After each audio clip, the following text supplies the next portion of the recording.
পত্র কত সুন্দর কারুকার্য দেখুন, মাটির জগ দারুণ সুন্দর। পানি থাকবে একবারে স্বচ্ছ ঠান্ডা। এই যে চলে আসছে আমার বন্ধু গ্লাস নিয়ে।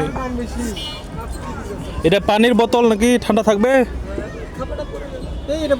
দেখিস তো, তোর তো কয় লিটার?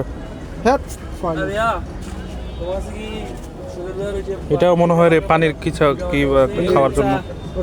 দারুণ সুন্দর। নিবি নে? পানির বোতল কত? যেটাই পছন্দ হয় ওটাই আপনি দাম বেশি দাম, তাহলে নিবো কেমন করে? আপনার সাথে একটা সুযোগ দেন। মাটির হারিকেন দেখতে কিন্তু চমৎকার, মাটির কারুকার্য, বাহ দারুণ। এটার বাইরে তো আপনি ইয়া দিচ্ছেন, কিন্তু ভিতরে তো ইয়া করতে পারেন না।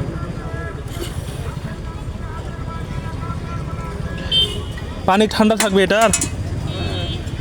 এটাই তো পানির বোতল আর নাই না? জগটা দেখে নেন। তারপরে হচ্ছে এটা হচ্ছে মাটির ইয়া, প্লেট থেকে শুরু করে সব আছে।